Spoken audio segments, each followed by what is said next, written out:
Let's be clear, the Mueller report is an impeachment referral. But what does that mean? Mueller told us himself, both in writing and now on camera, he didn't charge President Trump with a crime because that wasn't even an option for him. It's long-standing Department of Justice policy that you can't charge a sitting president with a crime, not through our criminal justice system. But that doesn't mean that Trump didn't commit one. And, as Mueller both writes in his report and said on camera, if we had confidence that the president clearly did not commit a crime, we would have said so.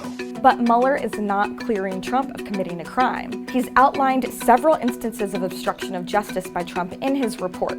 And Mueller says, the Constitution requires a process other than the criminal justice system to formally accuse a sitting president of wrongdoing. The short version of that is, Congress, do your job. Under the Constitution, only Congress has the power to formally accuse a sitting president of wrongdoing. And that happens via the impeachment process. Now, it's important to remember that impeachment proceedings do not guarantee that Trump will be removed from office.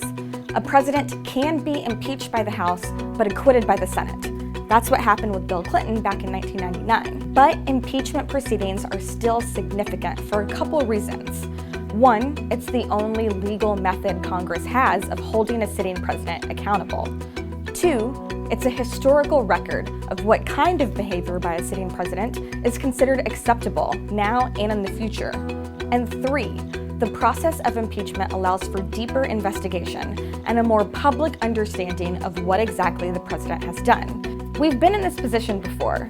The special prosecutor who investigated President Nixon over the Watergate scandal said the same thing as Mueller, that the Constitution doesn't allow for the criminal indictment of a sitting president, but that it's up to Congress to decide what to prosecute based on the information given to them. Mueller was also pretty clear about why obstruction of justice matters in the first place. When a subject of an investigation obstructs that investigation or lies to investigators, it strikes at the core of their government's effort to find the truth and hold wrongdoers accountable.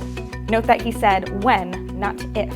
I've been following this investigation since it started, and I read the report. To quote another journalist who has studied Mueller for years, he is screaming in his own Mueller-like way for impeachment proceedings. There are only 3 presidents who the House has initiated impeachment proceedings against: Andrew Johnson, Richard Nixon, and Bill Clinton. The roadmap to impeach Nixon was about 62 pages. What Mueller has outlined about Trump and his campaign is 448 pages long, the vast majority of which you can read right now. It's pretty clear that Trump's behavior has more than met the threshold to warrant the House beginning this important process of accountability.